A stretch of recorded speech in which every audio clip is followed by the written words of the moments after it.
ये आप warming up कर रहे हैं? जी हाँ, वार्मिंग अप कर रहे हैं।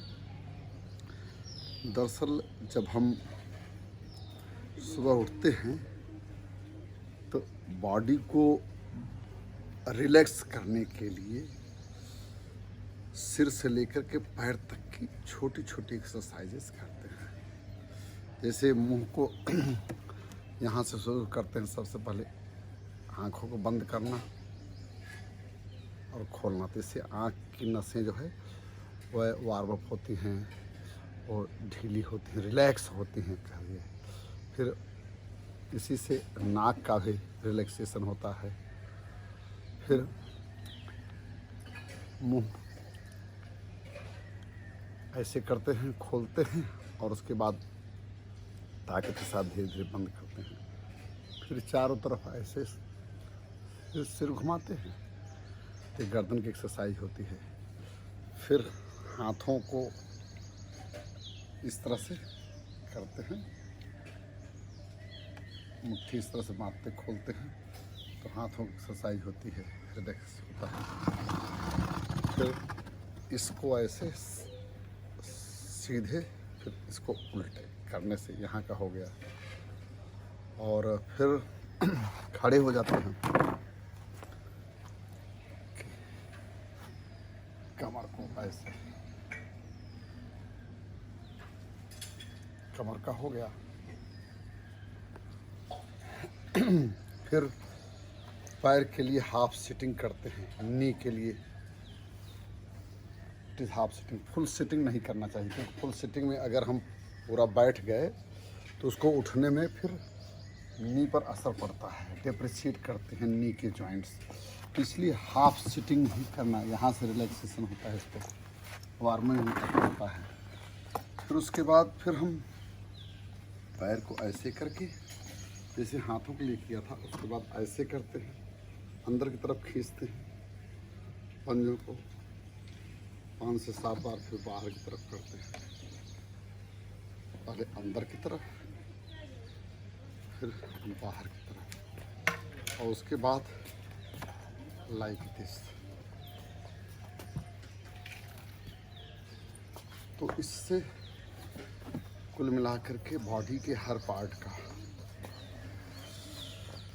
योग का एक मतलब, जब आप वॉक करते हैं तो 80% एक्सरसाइज सिर्फ पैर की हो जाती है, जबकि पैर जो है पूरे शरीर का 40% 30% ही होता है। और जिनमें ज़्यादा एक्सरसाइज का महत्व होना होता है, उसमें फीट से है, लंग्स से है, आपके हार्ट से है, माइंड से है।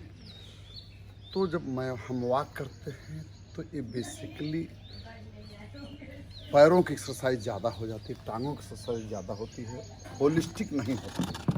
उसके पहले हम जब शरीर के सिर से लेकर के पैर तक इस तरह से कर देते हैं, तो इसके बाद अगर वॉक भी करें तो ज़्यादा प्रभावशाली होती है।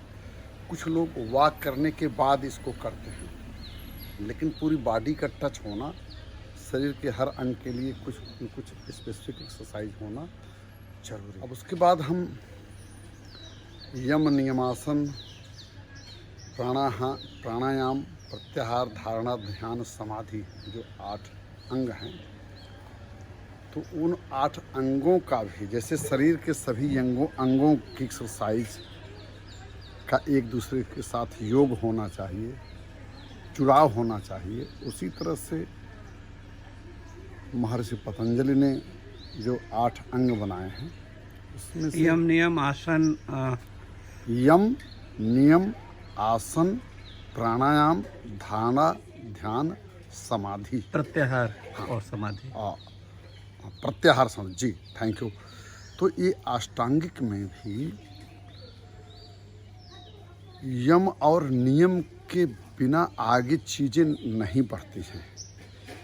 यम बेसिकली ये है, जैसे यम मृत्यु का देवता भी माना जाता है, आप उसी से आप इसका अर्थ निकालें, उसी अर्थ से जुड़ा हुआ है अर्थ कि हम अपनी निगेटिविटी को मारते हैं।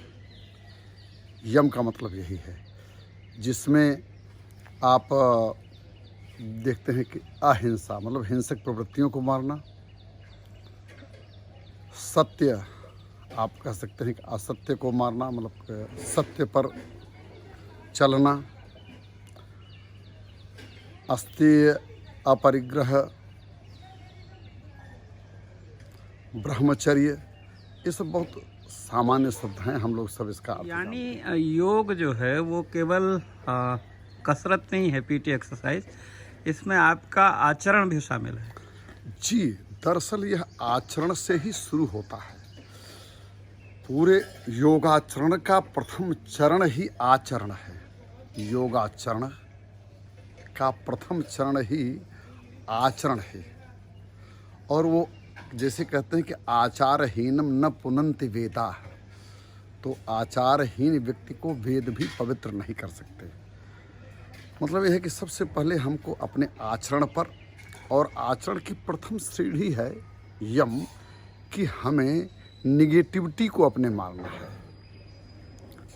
जैसे शब्द सत्य प्रयोग किया गया है, यम के जो 5 उपांग बताए गए हैं, अहिंसा, सत्यास्तेय, ब्रह्मचर्य, परिग्रह, अपरिग्रह है वह। तो अहिंसा का मतलब हुआ है कि हिंसा का, सत्यम ब्रह्मचर्य अपरिग्रह। हाँ, ब्रह्मचर्य अपरिग्रह, इकट्ठा न करे।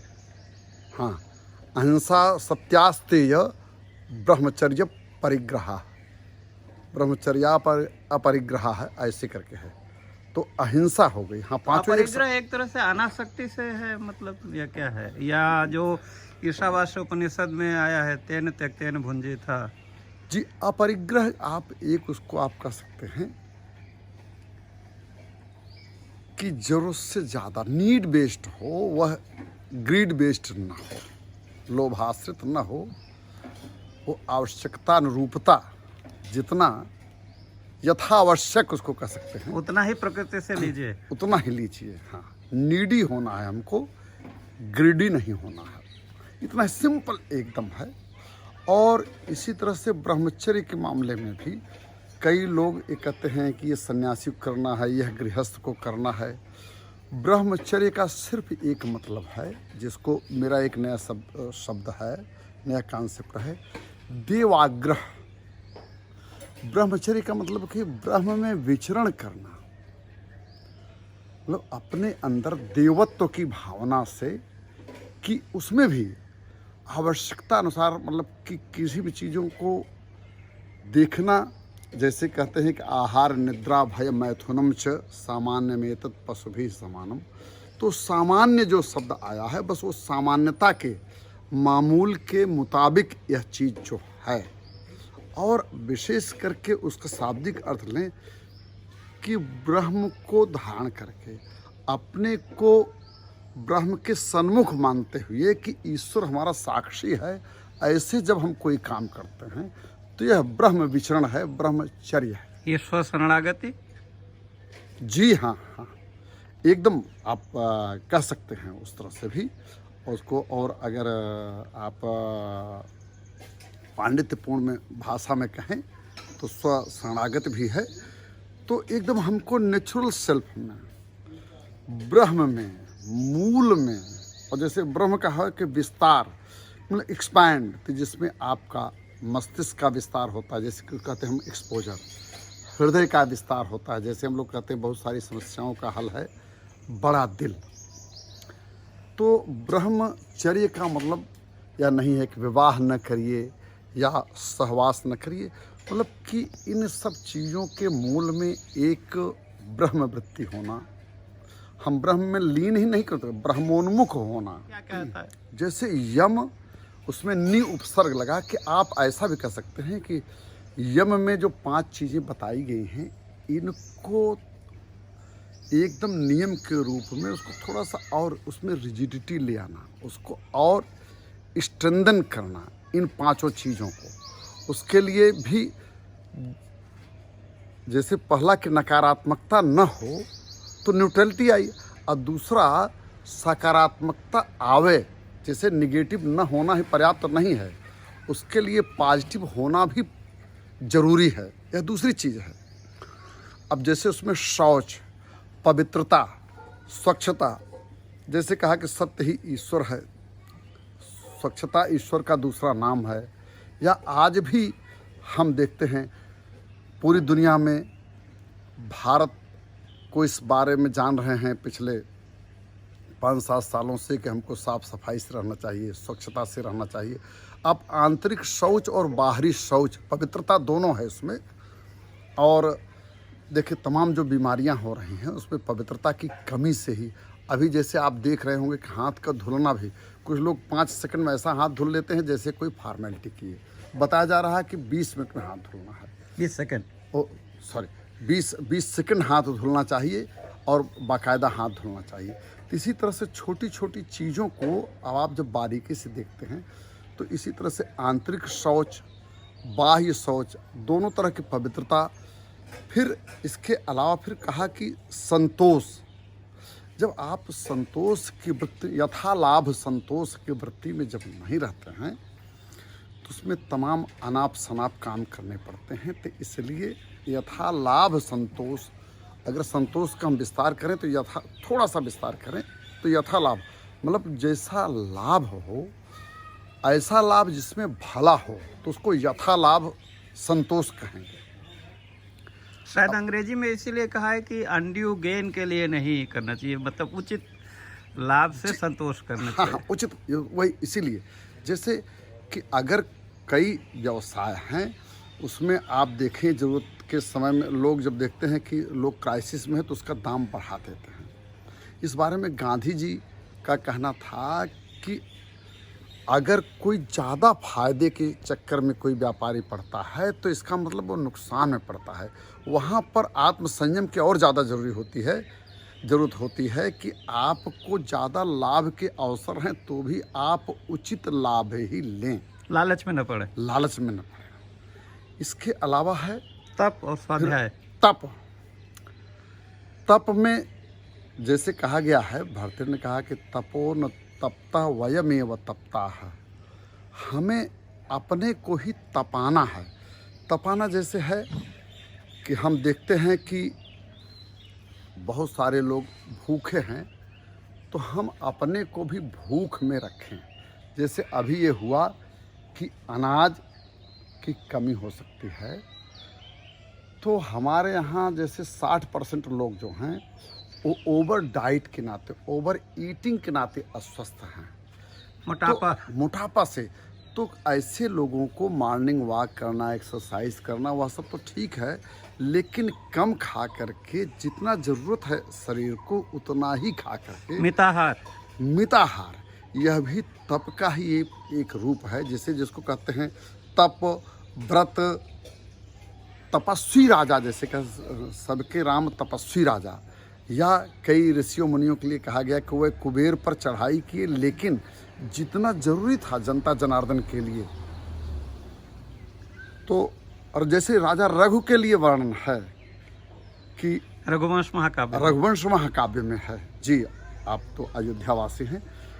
उसमें कौत्स पहुंचता है राजा रघु के यहाँ और उनसे 14 स्वर्ण मुद्राएं मांगता है अपने गुरु को दक्षिणा देने के लिए। उनके पास कुछ नहीं होता है, वह कुबेर के यहाँ से जा कर के चढ़ाई करके पर्याप्त धन ले आते हैं। तो भी जो कौत्स जो है जब उसको लेना होता है वो कहते हैं कुछ कितना भी ले लो, तो वह सिर्फ 14 स्वर्ण मुद्राएं लेता है कि जितना उनको देना है। उनके पास अवसर था कि उससे ज़्यादा भी ले लेते हैं। नहीं, लेकिन रघु के बारे में ये भी है कि वो कई बार सब कुछ दान कर देते थे, अपने पास नहीं रखते थे। और हर्ष के बारे में भी ये कहा गया है कि वो जाके प्रयाग में वहाँ और सब कुछ दान दे आते थे। तो जी, 2 चीज़ें हैं। एक तो संस्कृत में कहा गया है कि अति सर्वत्र वर्जयेत, अति हर जगह वर्जित है, लेकिन इसका एक काउंटर भी है कि कि अधिकस्य अधिकम फलम। और अंग्रेजी में एक नई कहावत है कि नथिंग सक्सीड्स लाइक एक्सेस। लेकिन राजा को तो ये भी रहता है ना कि उनके पास तो फिर आता रहता है ना, तो खत्म नहीं होता। जी तो हाँ, तो राजा का घड़ा तो भरता ही रहता है। वो अब जैसे रघु जिस समय कौत्स उनके पास पहुंचता है उनके पास धन का इतना अभाव होता है, कोष इतना रिक्त होता है कि सूर्य को अर्घ्य जो दे रहे थे वह मिट्टी के पात्र में दे रहे थे, इसीलिए उसकी हिम्मत नहीं हो रही थी कौत्सकी कि उनसे कुछ मांगता। तो जब आपको यह विश्वास हो, आपके संसाधन ऐसे हों कि आप इच्छानुसार आप अर्न कर सकते हो, तो उसके हिसाब से आपको खर्च करने में कोई वो नहीं है। लोक रंजनार्थ, लोक मंगल के लिए, लोक संग्रह के लिए आपको धन दान करने में कोई संकोच नहीं होना चाहिए। यहाँ योग के संदर्भ में स्वाध्याय से सबसे दो चीज़ें हैं। पहली बात तो अपना ही अध्ययन आप करिए, अपने प्लसेस को, माइनसेस को, अपने शारीरिक मानसिक क्या प्लस है क्या माइनस है, स्वीकारात्मक क्या है, नकारात्मक आपके शरीर में क्या है, इसका अध्ययन करना, और स्ट्रांग और वीक पॉइंट आपके क्या हैं। तो आत्मचिंतन से भी इसमें आत्मचिंतन, सबसे पहले तो आत्मचिंतन ही स्व अध्ययन, अपना अध्ययन करिए, स्व का अध्ययन, स्वाध्याय। और दूसरी बात कि अपने आप स्टडी करिए। सत्संग और सदग्रंथ कहा जाता है कि सत्संग, अच्छे लोगों की संगति, सत्पुरुष और सदग्रंथ, ये दो ही अच्छी चीज़ों के स्रोत हैं। तो आप अच्छे ग्रंथों का स्वयं अध्ययन करें, उनसे स्वाध्याय करने से आपको स्वयं की भी बातें समझ में आती हैं और चराचर जगत के बारे में भी बातें समझ में आती हैं। ईश्वर के प्रति समर्पण, तो ईश्वर के प्रति प्रणिधान में एक इसलिए एक है कि कई चीज़ें ये होती हैं कि हम अगर हर चीज़ में मान लेते हैं कि हम ही ने किया, मैंने ही किया, तो इससे एक अहंकार का जो भाव आता है, ईगो का भाव आता है, उसमें पॉजिटिवनेस आता है कि हमने किया। कर्ता का जो अहंकार है, कर्ता का जो अहंकार आता है। और जैसे कुछ लोग कहते हैं कि मैं सेल्फ मेड हूँ, दरअसल मैंने लिखा है कि वस्तुएं निर्माण में शामिल हुई हैं सैकड़ों, मैं स्वनिर्मित हूँ, कभी मैं कह नहीं सकता कहीं। जो लोग कहते हैं कि मैं सेल्फ मेड हूँ, वह उन लोगों में भी बड़ा अहंकार होता है, क्योंकि आपको बनाने में बहुत सारी चीज़ों का योगदान होता है। तो ऐसे में बहुत सारी चीज़ों के योगदान को कहने में, गिनाने के बजाय ये होता है कि जब ये मान लेता है कि यह ईश्वर की प्रेरणा है। और ईश्वर की प्रेरणा मानना इसलिए भी ज़रूरी है कि जैसे एक ही कक्षा में एक ही अध्यापक 50 विद्यार्थियों को पढ़ाता है, तो सबको पुस्तक तो वही देता है, ज्ञान वही देता है, लेकिन उनमें जो ग्रहण है वह अलग अलग होता है। सब लोग कक्षा में बैठते हैं तो कक्षा से बाहर भी आप मान सकते हैं कि बहुत लोगों को मन नहीं जा रहा है। जो लोग सत सुनते रहते हैं और बुद्धि में भी 19-20 से ज़्यादा का अंतर नहीं होता है, इसके बावजूद भी जो ग्रहण है उसमें 1 से लेकर के 10 की स्केल पर 1 से 10 तक का अंतर आ जाता है। अच्छा, इसी में ईश्वर शरणागति भी है क्या, कि अपने आप को ईश्वर के भरोसे छोड़ देना? जैसे अक्सर गांधी जी करते थे, बीमार भी होते थे तो दवाई नहीं लेते थे। एक बार बहुत बीमार हुए थे और उनको डॉक्टरों ने कहा कि पेंसिलिन लीजिए, तो उन्होंने कहा नहीं, मेरी दवाई तो राम नाम ही मेरी दवाई है।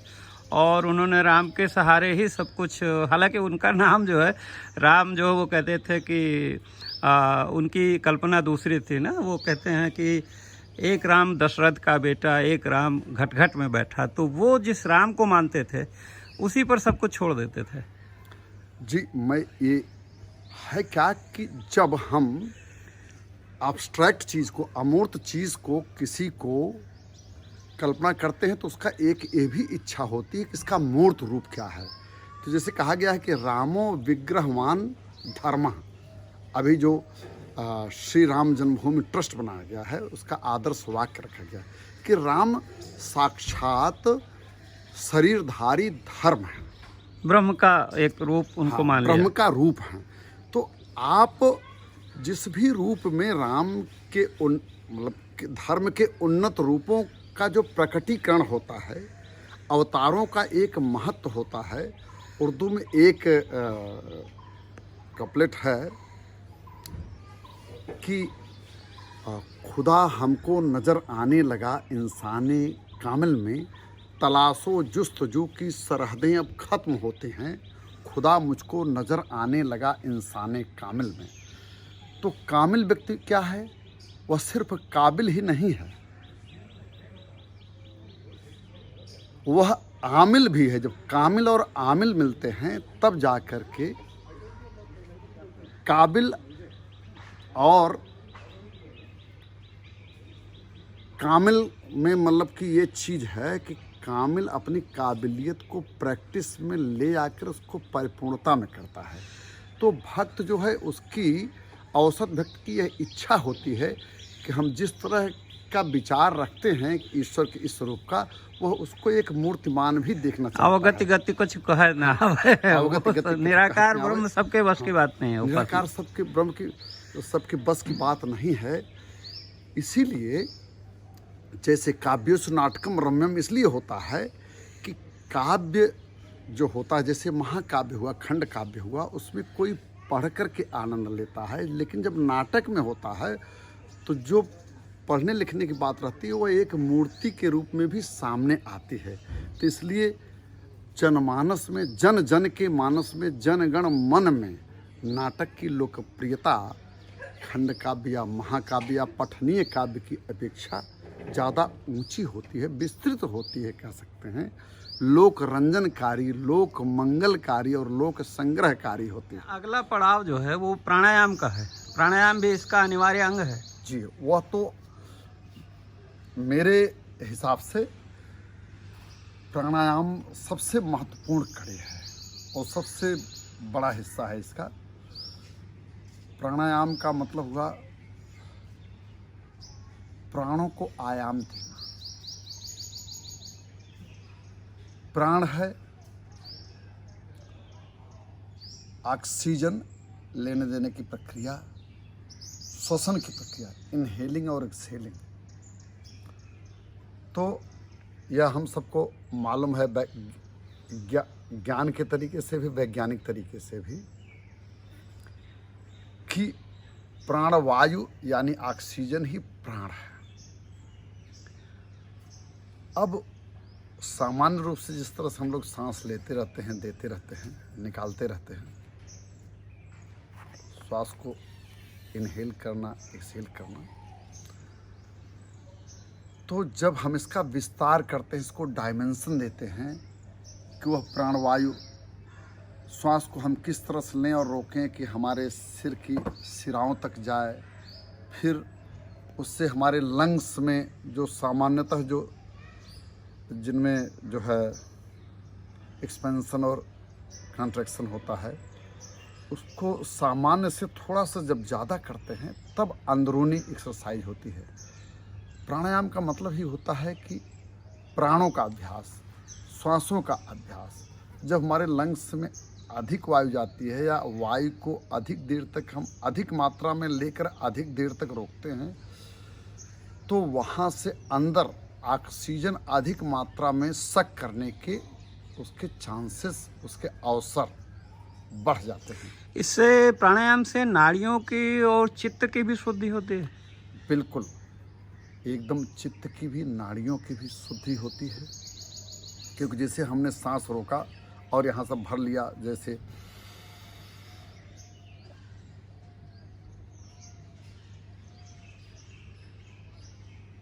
तो ऐसा थोड़ी देर तक जब हम करते हैं, रीजनेबल टाइम तक, तो हमारे हर नर्व्स तक और सब चीज़ों तक वो करता है, ये वायु पहुंचता है, वो ऑक्सीजन, चूँकि वो ऑक्सीजन को ही सक करता है। इससे न सब जगह को ऑक्सीजन मिलता है, बल्कि सभी के नाड़ियों को, शिराओं को ऑक्सीजन को ग्रहण करने की उनकी क्षमता भी बढ़ती है। इससे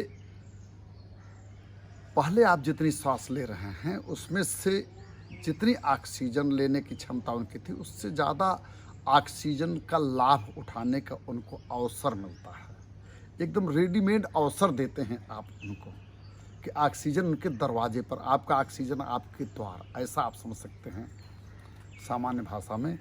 तो वह उनको ज़्यादा ग्रहण करते हैं। मतलब ये हुआ कि जो सीधे मेडिटेशन पे लोग चले जाते हैं या सीधे केवल योगासन पीटी टाइप कर लेते हैं, उसके बजाय उसके संपूर्ण लाभ के लिए ये सभी जो 8 अंग बताए हैं पतंजलि ने या वेदों में, उनका करना चाहिए। थोड़ा सा संक्षेप में मेडिटेशन वाला बता दीजिए कि उसकी साधना कैसे हो। आप जब इस प्रक्रिया से हम चलते हैं, ध्यान मतलब ध्यान का यह है कि जब हम इन सब चीज़ों से बॉडी हमारी रिलैक्स हो जाती है, तो हम किसी एक चीज़ पर अपने ध्यान को केंद्रित करते हैं, कंसंट्रेट करते हैं। जैसे हमारा लेज़र लाइक अप्रोच होता है, हम कहते हैं कि अगर पूरे प्रकाश को, सूर्य के प्रकाश को एक जगह कंसंट्रेट करके हम किसी भी चीज़ को कहीं पर भी अग्नि पैदा कर सकते हैं, शक्ति पैदा कर सकते हैं। उसी तरह से हम एक विशेष मुद्रा में बैठ करके, स्थिर सुखासनम, जिसमें कंफर्टेबल हो आदमी, एकदम हाँ, स्थिर सुखासन, बिल्कुल आपने से यहाँ तक जाते, जैसे स्थित प्रज्ञ जो कहा जाता है कि आपकी प्रज्ञा जा कर के वहाँ पर स्थिर हो जाती है, स्थित हो जाती है। आप वहाँ पर राग द्वेष, लाभा लाभो, जया जयो, इन सब चीज़ों से दूर हो कर के अपने में ही अवस्थित होना। आप जैसे ये मान लें कि बैठते हैं तो आपके शरीर का ऐसे ही लगता है कि हमारा केंद्र बिंदु जो है यहाँ पर है। या कुछ लोग कहते हैं कि जैसे हृदय में, आप कहीं पर भी जैसे ये कर लिया, आप जैसे यहाँ पर मानते हैं तो आपको झुकना पड़ेगा, कुछ नहीं। जैसे आपने अगर यहाँ पर ये समझा आपने कि यहाँ पर सब कुछ जो है एक जगह आकर के केंद्रित हुआ, जैसे आप मछली की आँख पर केंद्रित हुआ अर्जुन का ध्यान। तो हम जब एक लक्ष्य करके, एक चीज़ करके उसी पर अवस्थित करते हैं और उसी पर ध्यान केंद्रित करते हैं, शायद इसीलिए उसके आप जो अपनी श्वसन प्रक्रिया है, सांस, उसको पर ध्यान लगाते हैं तो बाहर की चीज़ों से थोड़ा सिमट जाता है फिर वो। हाँ, श्वास उसमें होता क्या है कि यहाँ तक पहुँचने के पहले कि एक अभ्यास है कि जैसे आप समझे कि यहाँ से कोई चल करके ध्यान एक बार यहाँ की यहाँ तक आ रहा है, फिर यहाँ से चल करके चीज़ें यहाँ आ रही हैं, फिर दोनों पाद से, पैर के अंगूठे से चल करके यहाँ पर सब आ करके यहीं पर सब समाहित हो रहा है। तो यह उसकी एक पूर्व पीठिका है कि जैसे करके शरीर के अंग प्रत्यंग सब आ करके एक जगह केंद्रित हो रहे हैं। और इस दरमियान अगर विचार आते हैं, इधर उधर मन फिर भी भटकता है, तो क्या करें? जो इसके पहले के आप जो जिसमें मतलब यम नियमासन, इसीलिए मैंने नहीं तो विचार आते हैं तो उनको आने जाने दे, उलझने नहीं उसमें। वो उसमें आप जब अपने इस प्रक्रिया में रहेंगे तो वह विचार अपने आप नेचुरल कोर्स में वह दब जाएंगे। आप उसमें इन्वॉल्व ना हो, उसमें बिल्कुल इन्वॉल्व नहीं हो, दृष्टा की तरह दृष्टा की तरह कि आप उसी चीज़ को करते रहें, आप समझते रहें कि आप बस एक ध्यान केंद्रित है। जैसे आप डिवाइडर लगा होता है सड़क पर, और दूसरी तरफ से अगर डिवाइडर बहुत ऊंचा ना हो तो अपोजिट डायरेक्शन में आने वाली गाड़ियों की लाइट और रोशनी सब आती रहती है, लेकिन आप मोटा मोटी निश्चिंत रहते हैं कि इसको तोड़ करके हमारी तरफ नहीं है, आने दीजिए, जाने दीजिए, उनके अपने रास्ते हैं। यह चीज़ जब अभ्यास में आ जाती है तो वह विचार भी आते हैं और वैसे गुजर जाते हैं। आपको अपने में रमना, जब ध्यान में आते हैं तो वह अपोजिट। कुछ लोग सहारा लेते हैं कि किसी ईश्वर की मूर्ति पे ध्यान लगाते हैं, कुछ लोग मंदिर के दिए की लौ पे ध्यान लगाते हैं। तो अगर नहीं जमता तो फिर किसी का सहारा भी लेना पड़ता है। अगर हाँ, निराकार में नहीं जमता, शून्य नहीं होता, मस्तिष्क शून्य तो हो भी नहीं सकता, तो फिर इन चीज़ों का सहारा लेने में कोई हर्ज नहीं। कोई सहारा लेने में वह भी आपको मदद कर सकता है। उसमें सिर्फ ये होनी चाहिए कि जैसे आप जो आपकी जो कंफर्टेबल मुद्रा है उसके सीध में ही हो, मूर्ति का जो है चेहरा या जो कोई लिंग या ज्योतिर्लिंग हो, तो उस पर जिसको आप कंसंट्रेट करना हो वो आपके जो कंफर्टेबल, तो आंख बंद करके आप कल्पना भी कर सकते हैं उनकी। हाँ, कि आपकी उसी सीध में है, लेकिन वह कल्पना तो मूलतः कल्पना तो आप यही कर ले कि हमारे उसमें है, मस्तिष्क में है, माथे पर है, लेकिन उसको सामने पहले आप जब तक देखे नहीं रहेंगे तब तक वो कल्पना में भी वही तो उसकी वो है कि जिसकी साधना में कल्पना नहीं आती है तो उसको कल्पना करने के पहले उसका एक आधार आपको देखना पड़ेगा। लेकिन जैसे सबसे हमने आसान कहा- है कि आप अपनी सांस पे ध्यान केंद्रित करें। अब सबसे आसान है कि अपनी सांस पर केंद्रित करें। नहीं तो अगर आपको ये लगता है सांस पर बहुत अमूर्त लगता है, बड़ा बेतुका लगता है, तो आप अपनी कंफर्टेबल जो सीटिंग है उसको आँखों के ठीक सामने मूर्त या लौ रखें और उसके बाद जब बंद करेंगे तो आपको मूर्ति लौ दिखाई देगी। एक ऐसी स्थिति आती है कि वह मूर्ति या लौ वो आपको यही दिख रही है। फिर तीसरा स्तर आएगा कि आपको उसकी ज़रूरत नहीं पड़ेगी। ये कौन सा प्राणायाम है? इसे अनुलोम विलोम कहते हैं। जी। इसमें अंगूठे से दाहिनी नासिका को बंद करके बाईं नासिका से अंदर की तरफ सांस लेते हैं। जी। 2 सेकंड के अंदर रोकते हैं, फिर बाईं नासिका को अनामिका उंगली से बंद करके दाहिने से सांस छोड़ते हैं, फिर दाहिने से सांस लेते हैं,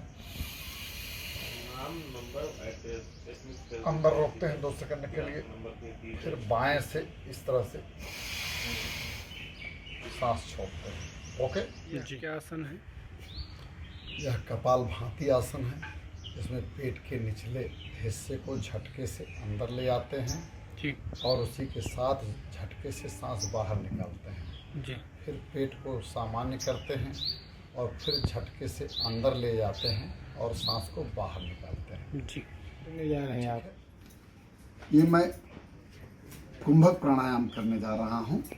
कुंभक में श्वास को अंदर खींच करके या बाहर छोड़ करके रखते हैं। जैसे एक क्षण में हम श्वास खींचते हैं तो अंदर 2 क्षण रोक करके रखेंगे, बाहर 1 क्षण में छोड़ेंगे, लेकिन अंदर रखने का समय हम बढ़ाते जाएंगे। 2 क्षण से 3 क्षण, 4 क्षण और 5 क्षण रखते हैं। इससे फायदे हैं, आयु, संकल्प और संयम में बढ़ोतरी होती है, सोच सकारात्मक होती है, जी। खून साफ होता है, कानों की क्षमता बढ़ती है और नेत्र की ज्योति बढ़ती है। मैं इसको ऐसे कर रहा हूँ, आप देखें।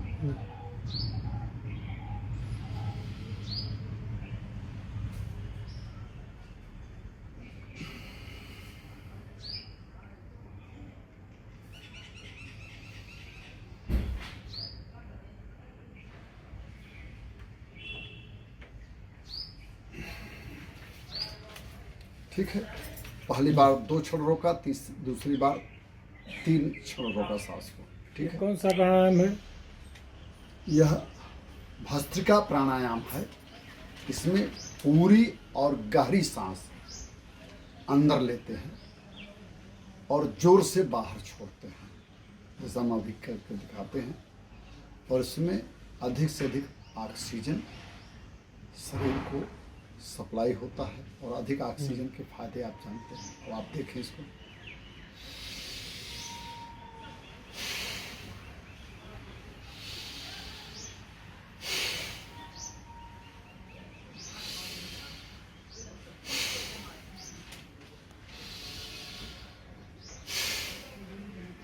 कौन सा आसन कहते हैं? इसके क्या लाभ?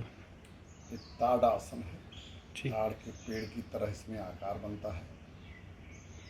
इसमें मांसपेशियां और सूक्ष्म मांसपेशियां दोनों को मजबूती मिलती है, जी। चर्बी घटती है, शरीर सुडौल होता है। ओके, कौन सा आसन है? इसका क्या लाभ है? ये भुजंग आसन है। इससे रीढ़ की हड्डी, जी। कमर के पिछले हिस्से में रीढ़ की हड्डी मजबूत होती है। इससे छोटी आंतों को ताकत मिलती है। कौन सा आसन है? इसके क्या लाभ हैं? ये पवन मुक्त आसन है। इससे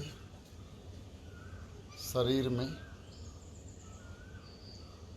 वायु का संतुलन होता है और वायु विकार दूर होता है तथा छोटी आंतें मजबूत होती हैं। जी। ओके। शुक्रिया। पसंद आया हो तो कृपया लाइक करें और मित्रों से शेयर भी करें। अपनी टिप्पणी लिखें और नियमित वीडियो अपडेट पाने के लिए मीडिया स्वराज यूट्यूब चैनल को सब्सक्राइब भी करें। जय जगत।